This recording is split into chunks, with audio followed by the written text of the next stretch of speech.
नमस्कार। सत्ता की खेल में द मीडिया वाइज में आपका स्वागत है।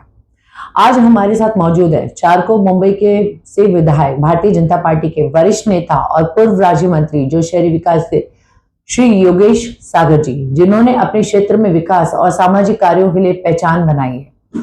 अपने अपने क्षेत्र में विकास और सामाजिक कार्यों पर काम किया है और कुछ मुद्दों को लेकर चर्चा विवाद में भी रहे हैं। आज हम इन सभी पहलुओं पर उनसे बात करेंगे। आपका स्वागत है योगेश सागर जी। नमस्कार। आपका ठीक है सर। आप अपने कार्यकाल में चारकोप क्षेत्र की 3 सबसे बड़ी उपलब्धियां क्या रही आपकी? देखिए, चारकोप में कार्यकाल में 3 बड़ी उपलब्धि तो यह है कि भारतीय जनता पार्टी का विधायक इस विधानसभा क्षेत्र से पहले कभी जीता नहीं। हाँ। और मैं जीता तो लगातार 3 बार कॉर्पोरेटर और 4 बार विधायक करके जीता। ये मेरे पार्टी के प्रति और मेरे कार्यकर्ताओं के प्रति और मेरे पार्टी के सिद्धांतों के प्रति लोगों ने जो विश्वास व्यक्त किया है, माननीय प्रधानमंत्री नरेंद्र मोदी जी और देवेंद्र फडणवीस जी के नेतृत्व में, ये सबसे बड़ी पहली उपलब्धि है। दूसरी उपलब्धि है कि जब मैं विधायक बना तो चारकोप के संजय नगर, लालजीपाड़ा, अभिलाख नगर, शास्त्री नगर, जनता कॉलोनी, वहां के लगभग 15,000 से ज्यादा लोग ये शौच क्रिया के लिए बाहर जाते थे। नालों के नीचे जाते थे, पोइसर नदी के बीच में जाते थे, मैंग्रोव्स के बीच में जाते थे। आज चारकोप में एक भी जगह पर खुले पर शौच नहीं होता है। अदरवाइज लिंक रोड पर भी बैठकर, फुटपाथ के ऊपर बैठकर लिंक रोड पर आपको सुबह 6 बजे से लेकर के 7, साढ़े 7 बजे तक या उससे पहले तक ये शौच क्रिया चलती थी। ये पूरी तरह 100% बंद हुआ है। चारकोप के सर्वांगीण विकास के लिए हमने सबने मिलकर के काम किया है। पहला विकास तो यह है कि चारकोप का कांदिवली ईस्ट से हाईवे से जोड़ने वाला जो फ्लाईओवर था, हाँ जी, वो वर्षों तक रखड़ा हुआ था। वो आधा बंद करके पड़ा था। 14 वर्षों तक उस पर कोई काम नहीं हुआ। ईस्ट साइड से भी काम बाकी था, वेस्ट साइड से आधा बंद कर पड़ा था। हमने पूरी तरह उसकी कनेक्टिविटी करवाई और चारकोप का सबसे बड़ा एक्सेस ये हाईवे से साथ कनेक्टेड हुआ। ऐसे बहुत सारे काम होते हैं और ये सिविल वर्क्स है, क्योंकि सिटियों में तो कोई बड़े कारखाने लगते नहीं है। बिल्कुल, सिटियों में तो और कोई दूसरी ये होती नहीं है। रिजर्वेशन के प्लॉटों के ऊपर, क्योंकि टाउन प्लानिंग इंप्लीमेंट नहीं हुआ, इसलिए रिजर्वेशन के प्लॉटों पर यहाँ पर बड़े पैमाने पर 1980 के समय में, जब मैं राजनीति में भी नहीं था, उस समय झोपड़पट्टियां बनी। तो जैसे जैसे झोपड़पट्टी डेवलप होती है, लोगों के लिए मैदान उपलब्ध होते हैं, ग्राउंड उपलब्ध होते हैं, गार्डन उपलब्ध होते हैं, इस प्रकार के काम होते हैं। सर, आपकी राजनीति में एंट्री कैसे हुई? मैं राजनीति में राष्ट्रीय स्वयंसेवक संघ में काम करता था। RSS। जब राम नाईक जी पहली बार लोकसभा का चुनाव 1989 में लड़े, उस समय मुझे राजनीति में काम करने के लिए संघ और बीजेपी के कहने के कारण मैं राजनीति में काम करने के लिए आया।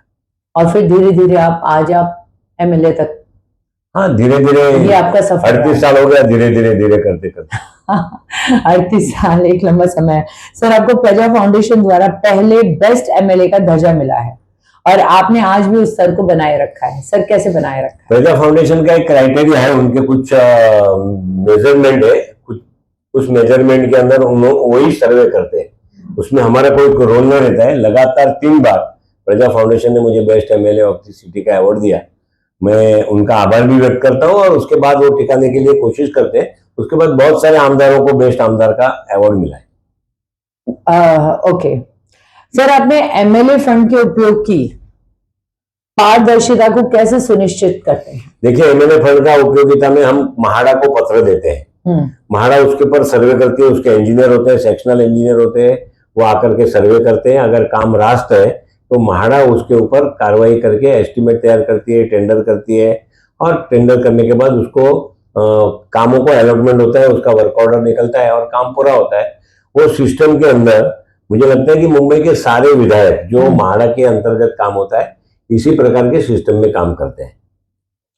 और आप भी उसी तरह से काम करते हैं? जो पद्धति महाड़ा को अवलंबन करती है या महाड़ा को अपेक्षित है, उसी पद्धति से ये सारे काम होते हैं। इसके लिए नियम बने हैं, कानून बने, व्यवस्था बनी है, उस व्यवस्था के अनुसार। सर, आप ट्रैफिक और इंफ्रास्ट्रक्चर की समस्या को लेकर क्या ठोस कदम उठा सकते? देखिए, ट्रैफिक की समस्या ऐसी है कि मुंबई शहर में जितनी गाड़ियों का और मोटरसाइकिलों का रजिस्ट्रेशन होता है, उतने पैमाने पर रोज रोड बनते नहीं है। Exactly। जो है वो है। मुंबई एक विकसित सिटी है। माननीय देवेंद्र फडणवीस जी द्वारा यहाँ पर मेट्रो लाई गई। यहाँ पर देवेंद्र फडणवीस जी के माध्यम से कोस्टल रोड बनाया गया। देवेंद्र फडणवीस जी के कारण नवी मुंबई को जोड़ने वाला अटल सेतु बन गया।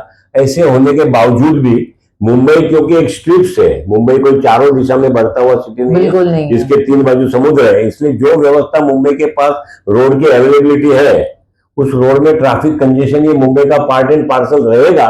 फिर भी माननीय मुख्यमंत्री महोदय ने मुंबई के एक एंड से दूसरे एंड तक जाने तक 59 मिनट्स ये जो उन्होंने प्रॉमिस किया था उसमें हम वेस्टर्न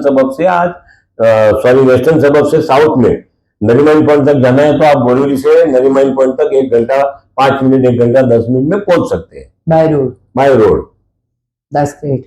और सर हर साल बरसात में पानी भरता है और ड्रेनेज की समस्या है, इसके लिए आप देखिए इसमें केवल म्यूनिसिपैलिटी जवाबदार है ऐसा नहीं है। म्यूनिसिपैलिटी तो थोड़ी बहुत पैमाने पर इसका काम करती है, थोड़े बहुत पैमाने पर करती है। अगर ये स्टॉर्म वाटर ड्रेन के और नाला सफाई के क्लीनिंग जो 12 महीनों के कॉन्ट्रैक्ट दिए जाते हैं वो 12 ही महीने अगर उनके कॉन्ट्रैक्टर काम करे तो ये समस्या कुछ मात्रा में हल हो सकती है। दूसरा, मुंबई कर भी स्टॉर्म वाटर ड्रेन में और नाले में जो कचरा डालते हैं इसके बारे में भी मुंबई के नागरिकों ने सोचना पड़ेगा। ये अगर दोनों बातें मैं आपसे वापस पूछती हूँ, जैसे आपने कहा कि मुंबई के कॉन्ट्रैक्टर्स अगर 12 महीने काम करे तो ये प्रॉब्लम सॉल्व हो जाती है। सर आपको लगता है कि ये लोग 12 महीने काम करते हैं? देखिए वो 12 महीने काम नहीं करते हैं इसलिए प्रॉब्लम होता है, लेकिन 12 महीने बड़ा सवाल है क्योंकि 12 महीने मुंबई शहर के लोग भी 12 ही महीने स्टॉर्म वाटर ड्रेन में और नाला में कचरा डालते हैं। सर मुंबई का इसको आप कैसे गाइड करोगे? वो तो अब आप नहीं, मुंबई शहर को गाइड नहीं करना है, वो सिविल नागरिकों की अपनी ड्यूटी क्या क्या है वो समझनी पड़ेगी। इसके लिए कोई जबरदस्ती हो नहीं सकती है ड्यूटी समझाने के लिए। तो मुंबई के नागरिक अगर समझ जाते हैं कि हमने कचरा नहीं डालना है तो 50% पानी भरने का प्रॉब्लम सॉल्व होता है। और अगर कॉन्ट्रैक्टर समझते हैं कि हमको 12 महीने सफाई का कॉन्ट्रैक्ट मिला है, हमने 12 ही महीना इसको साफ करना है, तो भी प्रॉब्लम सॉल्व हो सकता है।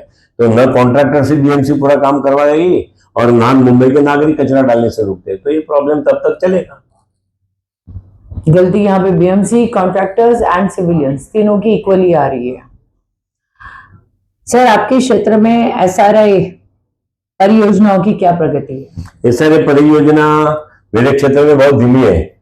इसलिए धीमी है क्योंकि एसआरआई की अथॉरिटी ये जिसको कहेंगे कि इसको गति देने के लिए जो उत्सुकता दिखानी चाहिए, कुछ मात्रा में वो उत्सुकता कम है, कुछ मात्रा में लोगों के बिल्डरों के प्रति अलग अलग मत है, कुछ मात्रा में गलत बिल्डर, जैसे आपको नाम बताकर कहेंगे तो अमित रूपा रेल जैसा एक गलत बिल्डर है जो इस प्रकार के एग्रीमेंट करके लोगों को अपने घर से लंबे रख करके, जैसे वहां पर मोदी करके कोई बिल्डर है आनंद मोदी, वो लोगों के 8-8 साल तक घर तोड़ता है। जैसे नरेश गोगरी कोई बिल्डर है जो लकड़ा वाला का प्रोजेक्ट करता है, वो लोगों को घर खाली करा करके रिहायश की बिल्डिंग बना करके क्वालिटी वाइज एकदम चीप क्वालिटी की बिल्डिंगें बनती है। लोगों के घर खाली करने के बाद 8-8 साल तक बिल्डिंग नहीं बनती है, लोगों को भाड़ा नहीं मिलता है, पात्रता के प्रॉब्लम्स है, बहुत सारे प्रॉब्लम्स है। सर इनको आप क्या बोले कैसे handle? I am not a authority to handle it. मैं उसकी व्यवस्था में जो मदद कर सकता हूँ करता हूँ, क्योंकि I am not a authority to pressure on SRI also. क्योंकि जो परसेप्शन राजनीतिकों के बारे में खड़ा होता है वो परसेप्शन के कारण ये बिल्डर लोग हमारे खिलाफ सोसाइटी के लोगों को कोर्ट में भेजते हैं, हमारे खिलाफ, जनप्रतिनिधियों के खिलाफ, खास करके मेरे खिलाफ भी। और कोर्ट इसको कॉग्निजेंस लेना पड़ता है क्योंकि कोई जाकर कोर्ट के पास खड़ा रहेगा कि इसके कारण काम अटकता है, लेकिन कोर्ट ये नहीं देखता है कि बिल्डर के कारण क्या आता है। तो और दूसरा ऐसा है, इसके अंदर सारे डेवलपमेंट के प्रोजेक्ट स्लो है, केवल एसआरआई के प्रोजेक्ट स्लो नहीं है, लेकिन बाकी के कारणों से बीएमसी से कनेक्टेड भी प्रोजेक्ट स्लो है, माड़ा से कनेक्टेड भी प्रोजेक्ट स्लो है। इस पर बहुत बड़ी लंबी चर्चा होती है, आज बहुत समय नहीं, इसलिए पर ज्यादा बात नहीं करेंगे, लेकिन आप कभी कहेंगे तो उस पर जरूर आपको बताएंगे कि महाड़ा के कारण प्रोजेक्ट क्यों स्लो है, बीएमसी के कारण प्रोजेक्ट क्यों स्लो है और एसआरआई के कारण प्रोजेक्ट क्यों स्लो है।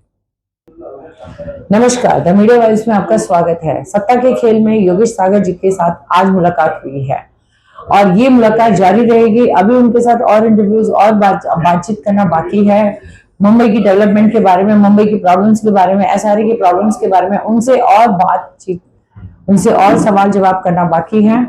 दोबारा और मीटिंग करने के लिए इंतजार में रहिए। धन्यवाद।